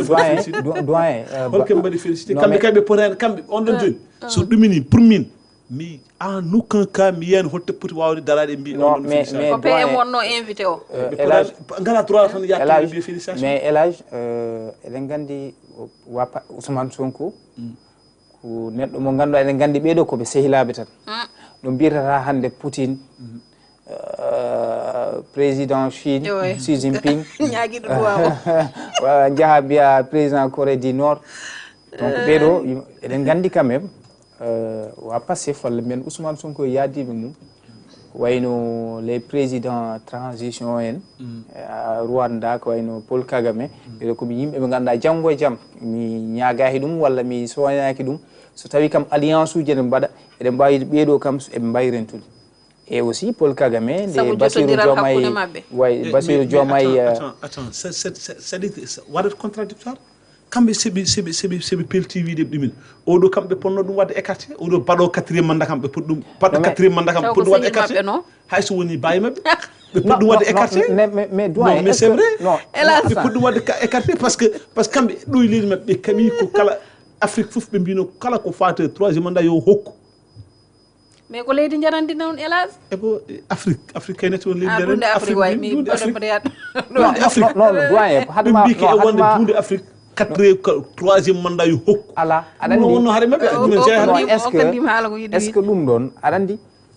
koɓe mbi mawɗo goto mo yiyami andude kaalo bon andude ka harima andude neɗɗo o ko haala ko andu kaalowo d' abord parce que c'est vrai que 4e mandat en jeeya ko hunde nde ganduɗa peut être minen komin yimɓe komin panafricaniste en 4e mandat en rupture en juɓonti mais est ce que ko ɗum jiiɗa e leydi ma non mais c'est ça ko ɗum woni ko kalanmi ko noon donc jarani keɗen jaaha ɓe ganduɗa wonko mbaɗno en promettre guila e leydi ma to banggue nomination appel à candidature e goɗɗum e goɗɗum mbaɗay ɓen so jeeyi Rwanda je crois forani sa yi e gardinde konnglam mbimi mi wasa mbeɗo manki yonnade 4e mandat o kono noon ko population suɓimo e kadi doyen aɗa suɓimo rokkimo 99%. ɗum je suis tout à fait d' accord par ce que ene wawi taw ko gollulu ko ganduɗa hoɗumen ɗumini kadi so neɗɗo yiiɗi bomo waɗa président à vie ɗum kadi sante mais min mbimi ko e won mi wawa wadde concevoir a faami haɓotonoɓe 3e mandat jahen mbaɗoy félicité 4e mandat mais an hélas ko han ma artude Rwanda e hoore mum non mais aɗa andi hade makko arde ɗon hade makko arde ɗon min ko Rwanda namni o mimi namdani ko président oɗo wadde mimi haaldimam ko jimi koye Rwanda mi wimami félicité aɗa andi Mohamed ni neɗɗo so namdama namdal yo jabto aɗa andi enen fulɓe mais hélas min komi namdi ɗo mo Paul Kabe mo addani kam Ousmane Sonko non aɗa andi qu'est-ce que c'est ça mais ɗon min kalmi mbimami e wonde mi wasani yodnade afami ɓessugu Rwanda peut-être e wawi taw keɓe joguiɓe hoolare e oɗo mo ganduɗon ko kañum woni président mabɓe par ce que gollimo gollal ngal ɗam ɗumina mbimi men mbiɗa manque noon yodnade gueɗel gotel par ce que haɓotonoɓe 3e mandat yaade tawtoydeɓe holko addani ɗumen yaade mbaɗoy félicité 4e kono mandat aɗa andi doyen jimmi yiɗɗon aɗa andi enen fulɓe enen fulɓe mbiyeten ko teddungal dasetake rondete min mbimi ko teddungal dasetake rondetake rutete nde Bassirou Diomaye ari nde waɗi prêté serment Kagame ari en jii ko fatuno nde arno ɗo eno ari Dakar Arena awi esaɗo waɗi mo inspiré so yeehi ko baɗoyo ɗum leydi makko donc c'est très normal Paul Kagame gagnima ene waɗa prêté serment mo Sénégal ara tawtoɗe Sonko en mbiyete exemple uji moƴƴine ƴette to wona wonde wadde kamɓe garda men ɗo 4e mandat mi haalani on banggue bisimilla wadde min Elhadji Bassar ɗum ɗon an kam mboɗandi tan an il faut jiiloɗen audience hakkude men e Sonko ƴeewen no joni mbaddata anani Alima mbaddata koye Malick Ly Malick Oumar mi salaki audience hakkudam e Ousmane mbiɗa yiɗi Malick Oumar Ly mbiɗa yiɗi audience e président de la république min somi dañi audience e président de la république mi ɓamat somi dañi audience e Ousmane Sonko mi ɓamat c'est à dire que min kalat so tawi somi fetti haalde kalde men juumen tan ko fati ko ɓamtat leydi men mbiyaɓe ko ɓamtat leydi men yeɓe guittugal jaɓɓal ɓe mbaɗa jaɓɓal yeɓe pewndu jaɓɓal ngal ganduɗa hoorema vraiment ene nawra men enen foof yes en adda waɗa stabilisé leydi ndi yimɓe ene gone jaam yimɓe ene gone jaam par ce que ko jaam yiiɗa Sénégal werti ke jaam kala kone waɗade ko jaam kala ko ala jaam moƴƴani kadi eɓe goppu joftiku moƴƴani yimɓe joftodirta déjà kanko président min président de la république kalden kanko karti kanko ardi men enen foof donc kanko président de la république kanko jooɗi o wi wonde o ardani yoftidirede o ardi ko gollade kono noon mo rewnu lawol je suis tout à fait d'accord mbiɗa yiɗi ɗum ɗon mais noon wonna yara so ɓoy seeɗa ɗuminat kadi e mbasa worodirde konŋe mabɓe neɗɗo worodirta e konngol muɗum ana haalinani mbiɗa dimu koye konngol muɗum donc sa worndire konngol ma tan sa ɓurantinade yimɓe kadi en mbawi ustade ma en mbawi ko noon Elhadji Bassar ɗum noon ko ɗum ɗo wonno ko battidorinoɗen to banggue kabaruji actualité ko hen kadde ɗen ɗo hande e oɗo Olel Pindi TV o altine hande Elhadji hankadi ɓoyata mbaynodiren dokta place o Hafsa Sow gam assise bodde ko noon Halima Allah jarama mon frère Ndim Allah jarama on jarama kadi en beltinima dendagal yeeɓiyankoɓe meɗen e ñagade yafuya aussi so tawi won konngui ɗi ganduɗa hoorema jalti e hunuko men fewde e rendo ngo taw kadi vraiment no adda caɗele enen ñaago hen bandiraɓe kala yafuya en tout cas ko miijo tan par ce que neɗɗo kadi wawa haalde ko ɓuuri haqqille miijuma tan e haqqille makko kalata donc sa haali ko pour tan ha yimɓe ha fewa ɗum noon woni anniya machallah a jarama Sar min beltanimama min ɓuuri weltanade alkamisa so hawre weleɗal mais Elhadji portrait alkamis portrait arat so hawre weleɗal inchallah merci a jarama Elhadji Bassar gorko mo tulde dimat en jii ko kanko tigui gondunoɗen ɗo guila nane guila subaka machallah o ari ɗo e météo du jour kono kadi en jii plateforme o ko kanko tigui wonno toppitaniɗo en ɗum kono kadi ha hande nder actualité o kadi en jii analyse uji makko machallah ɗum noon Elhadji en mbaynodirte mum tan joni ko Hafsa Sow ar ƴetta ko ganduɗa kañum tigui woni jonde makko ɗum noon en jahat toon to rési to jobbo addana en générique garten joni noon Elhadji Bassar o hokkata place o ko Hafsa Sow debbo pullo o eɗen gandi ko kanko woni joom astuce beauté kanko woni joom fait divers machallah saaha fo omo addana ɗo yimɓe ko ganduɗa koko waɗi fayida kono kadi ko wawata naftorede no hanniri ni bandiraɓe kadi belto hen tigui sabu noon neɗɗo kala ko mbawɗa ɓeyditorade tan ko gandal machallah kono kadi ko nafoore mawde wonata kono kadi ko ɓeydare ɗum noon Hafsa so yettima e plateau Hafsa jaam wiyetema jam weerema Halimata mi salminima mi salmini ndim mo tawde mon ɗo e plateau mi salmina aussi Elhadji Abbas Sarr gommiɗo ɗo joni o noon hannde noon gonɗa Miss ko Amadou Moussa wiyanno ko Miss beauté Miss fait divers hannde kam ka Miss machallah Hafsa an hannde aɗa leeri de ko mbayrunoɗa arde ko fof mata gonnoɗa koye est-ce wona ko jubbi ɗi change kam tan min jewnima min ɓuuri jubbi ɗi change look hannde hande kam change machallah a ñaami ñebbe sowa ha satto hannde kam a ñamani ñebbe sowa to aɗa wono ɗum somi namdima no mbiya kam a ñaami ñebbe eyyi kono hande mi ñamani hannde a ñamani ɗum ɗon wadde Allah on ballo sabu wonande an e jobbo kam son ñamani on nafata ɗum noon Hafsa Sow hannde ko altine ko astuce beauté heewi wonde fait divers ko alkamisa hannde o gaddanɗa hen ko astuce beauté Hafsa holko gadduɗa hannde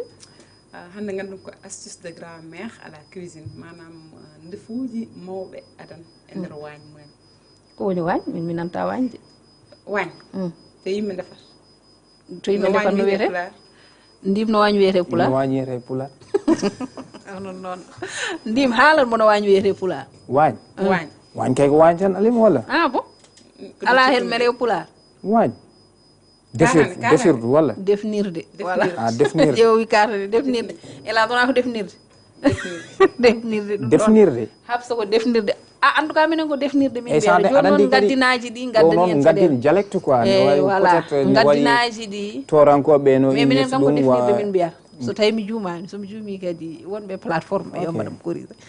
Hafsa mbiɗa hannde ko somi jippima somi yiba Abou Diop mam namdomo waañ no wi Abou Diop ko defnirde wiyatma sabu minen fof komin diwan goto voilà kono ko defnirde jaggal defnirde ɗum noon ɓatto micro ma Hafsa Sow eyyi Djiby en ne wawi kañum en ne tawa gaddin mumen wona defnirde e Hafsa bisimilla bon ko guittumi addude hannde woni affaire ndefu mais hannde min gardu hen ko wayno gawri suuna e lacciri mais hade nden oyo so barme ma safi lamdam holno mbatta ha lamdam usto ɗum kay ko an namdata Hafsa Non. an gaddowo ndefuji o min mam addu hen idéem e association alima ko question o wonma posé question ala min mi anda so barme ma safi lamdam mi anda mboɗo yiilo balluɗomi hen anda ndim barme ma so safi safi lamdam taw lamdam koye debbo gonɗo e waañ aɗa andi a defi ne ɗafima safde lamdam seeɗa hol astuce ma no mbaɗirta pour mbawa usto ɗum seeɗa alimata aɗa foti andude ɗum a ɓeyda ndiyam Ala min walla mi mbaɗa anda. hen sukar ɓeyden ndiyam walla mbaɗa hen suuhar d' accord hannde astuce mo gaddumi o ndefu won ndefuji yimɓe ndefata ani ndefu wona ndefu fof wawi wadde pomme de terre mais hannde mi addan hen pomme de terre sa defi ndefu ma ne safi lamdam ɓoltu pomme de terre ma ha laaɓa e a fulɗintu noon so wayi pomme de terre a yiyat pompiterre waɓe ne nena men mbiyata ko pompiterre eyyi ƴetta pompiterre ma min mbaɗi ɗum puɗɗina ɗum pompiterre mum somi haali ɗum jommi waɗe ɗo challenge aƴi tan pomme de terre o sa ɓolti ɗum nanna nder par ce que pomme de terre ne wawi wadde absorbé kala ko safi lamdam ok naara hen walla kala ko safi kaane naara hen mawɓe adana ko noon mbaɗatno mais joni jamono a yiyat neɗɗo wiya min de barmam ne safi lamdam jomum yuppa hen suuhal a faami walla jiiya jomum waɗa hen vinaigre walla citron mais wonko ɓuri ɗum yawde pomme de terre so tawi aɗa defa ko wayno maafe en par exemple maafe ma safi lamdam ƴettu pomme de terre tan kecco ɓolta ɗum tan mbaɗa ɗum hen to tawi ka bannoɗo hen ha gasi noon pomme de terre o hay batte watta waɗan absorbé lamdam ɗam a faami voilà taw ko maaro aɗa wawi wadde hen pompiteɗe taw ko maaro aɗa wawi wadde hen pomme de terre tawa glace orani a miiɗi ñiiho a andi ne safi lamdam tumba hen pomme de terre o tan ɗum eyi ɗum ko pompiteɗe kaani foof eyi ko pomme de terre e kaani fof hande ko ɗum ganduɗu noon gueɗel ɗimmel nguel ko gawri par ce que hande komi duttiri kadi e mamiraɓe men mbiɗen ne jobba ma addan kam ɗum joni joni haade ma yaade tawde jobbo addananima taw ɗum hande eɗen jiiya wonɓe ganduɗa so barmeji mumen safi ƴetta vinaigre walla ƴetta limon walla ƴetta sukara surtout sukara o ɗum ɗon beele ala conséquence uji gonɗi hen ne waɗi kay ne waɗi conséquence par ce que déjà maaro tan ne waɗi sukara ɗum sa ƴetti sukara ɓeydi ɗum hen a addi probléme sibi kadi ne wiye wonduɓe jabet hoto ñaam sukara donc sukara ene foti rentede no feewi limon e ñamde bon ni moƴƴi ni semori par ce que déjà limon ne waɗi acide limon kadi ne yaltina guu ñamde par ce que sa ƴeewi gâteau ji anniversaire ɗo ñamten ɗo ɗi fof wawa fewnede sans limon mbaɗa hen limon ha para pour gâteau o yaltina guu limon ne yaltina guu e ñamde limon ne difficile morde par rapport e vinaigre o vinaigre o astuce mo wawi addude e nder wagne ma kala ko defɗa ko wayno liɗɗi en walla tew jeeha parfois yimɓe joga keneeli to ayiɗa ala pol ma goto juppa hen vinaigre o gacca jooɗo on saaha kala ko talɗa kala ko sumi walla kala ko uuri vinaigre o waɗata ɗum absorbé hendu ndu heddata ko e wagne he faami ɗon laaɓi voilà hande e woni nafoore kadi habsa machallah joni sukara o noon sukara o kam sukara o ɓuuri heewde voilà walla ɗo e kewuji he déjà merci voilà so jomum ne taala mbaɗa hen sukara sora ido e diwlin moƴƴani gueɗel ɗimmel guel hade ko gaddami yo yimɓe gacci wadde diwlin ha sansa koɓe yimɓe ganda ko ɗum addata cancer diwlin chance ɗo moƴƴani si diwlin chance ɗo moƴƴani so wuli tan hon niveau yo haat ɗon mais pas ha sansa ha surka voilà hande e duttoro fuura duttoɗen kadi e mamiraɓe men oɗon gandi ñiiri buna on jara ha jiya ñiiri buna e defe sauf que won hen e diwati fuura mawɓe adan ɓe a yiya neɗɗo jogo butali makka butali suuna ko no wiyete butali gawrude so sosiyama butali ɗi jomum nawa cammeje ɗe ko makka e cammeje ɗum e sammere wiyete wutandu ko makka voilà wurtande suuna o noon jiya nden mawɓe cottuya cokka ha ñande iwa puɗɗo arde sotta so sottama no machine walla juuɗe mabɓe ɓe guna ɓe daña cengle ɗe pour wawa wadde ñiiri ndi so ari mi fatta ham wi ari yafuur mi hoccanno hoore mi yafuur tawi gueɗe kewɗe mi ɗefi nder ɗum hen voilà yiye won hen jarwoto conndi ndi mbawa wadde ñiiri buna e fexe ɓe mbiyata fexe ɓe mbiya kecax a faami donc ñialde nebam sirme noon ne waɗi hen nebam sirme kadi ne waɗi guu ne weeli ha maayi ne weeli gonmi ɗo est ce que defta ay voilà ñiiri buna nana nani ko gawri ɗiɗo ñiiri buna sa ko ni ñiiri buna hande ko ɗum ciftuno noon bandiraɓe ɓe wiide yimɓeɓe kadi yo dutto kadi caggal seeɗa diwlin waɗa hen climasin ngaji ɗum ɗo sa ƴeewi jamma ko londam tan so diwi guejje min mbaɗata e ñiiri o par ce que defdere hen guejje ɗe keccax o a faami soso ko ni habsa laccinde elle fewnira ko ñelu gawri ne wiye ñelu ndi lacciri fewnira ɗo hen ha wona ko saaro kanko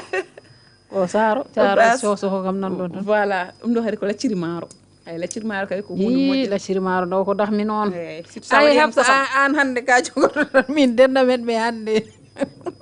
lacciri maaro ngal ɗum aɗa ndim kam tan e deƴƴi deƴƴere mum ndim a meeɗi ñamde ñiiri buna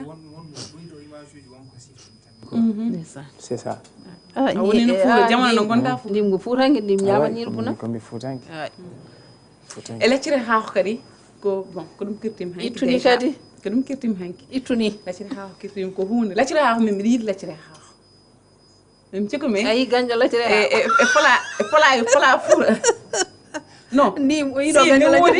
ne woodi de peut être jomum en ko faara mbiyata min ñamta lacciri haako mi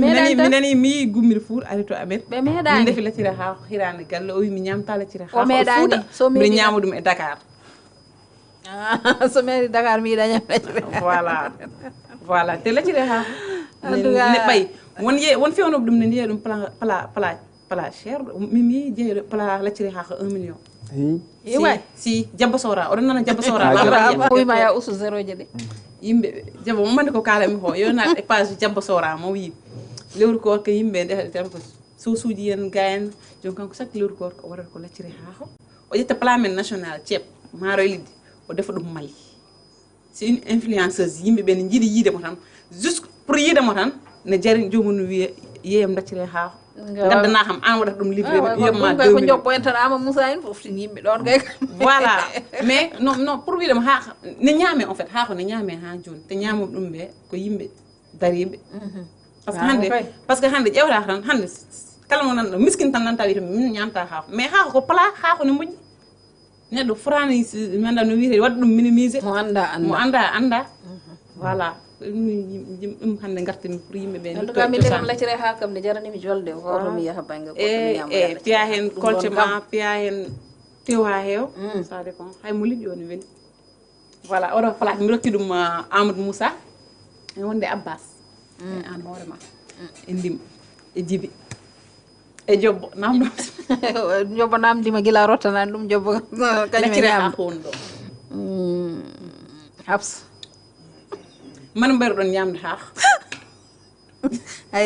ay Jobbo nana toñami oɗo an waɗi noon par ce que min ko ganduɗa ɗo ko laccire ha ko en ñiiru buna en Habs aɗa tooña man ñaɗa ñamde laccire ha min poto wayra defde laccire ha ko wona ɗum probléme ɗo kono noon to nan mbiɗa defe fof mi yahat hay galle moon somi nani hande oɗon defe laccire ha min ko min kirti hanki ndim laccire ha no mbayruɗa ñamde ɗum ba min noon an min welimi tan ko fuutankagal par ce que haako kam mi waynani ɗum ñamde mais min jogui groupe mo ganduɗa chaque samedi min mbaɗat organisé min gara e galleji amen min ñaama haako ɗon mi salmino ɗon au passage Ndiaye Moussa Ndiaye Alassane Sow Abou Tall Babasi coso ko wasata hen wonde Babasi Amadou Diano Gueye donc ɓeɗo wasata hen wonde ko min ganda chaque samedi min cuɓoto wodo ɗum min mbaɗi invité après min ñaama laccire ha ko artirde fuutankagal donc vraiment min ɗum ɗo ɓurinimi hay hammadam laccire ha ko en tout cas ko hunde mawde mais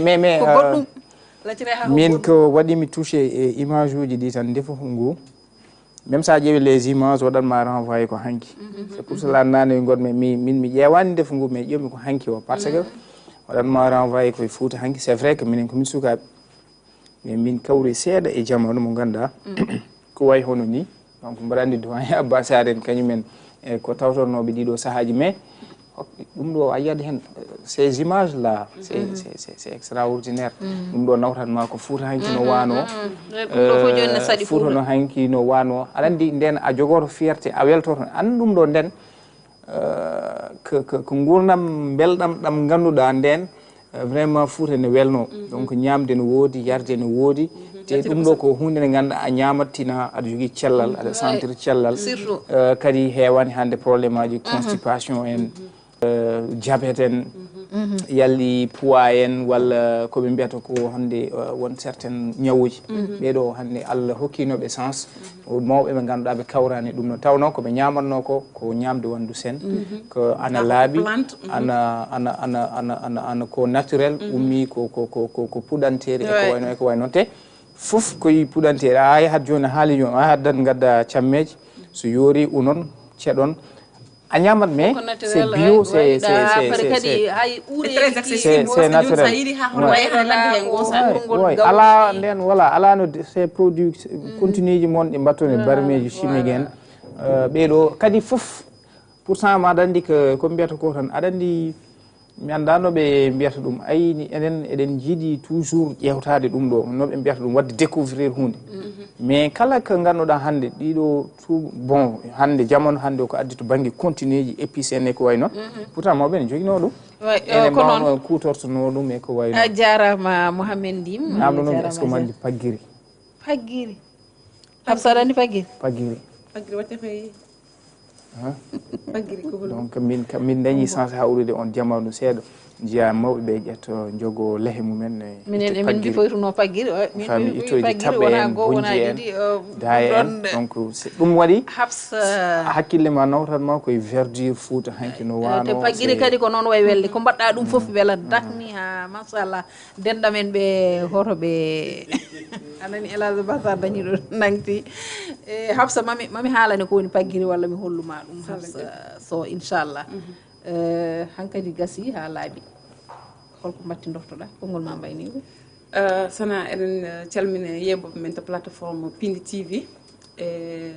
wonɓe régie ɓe jobba eɗen calminamo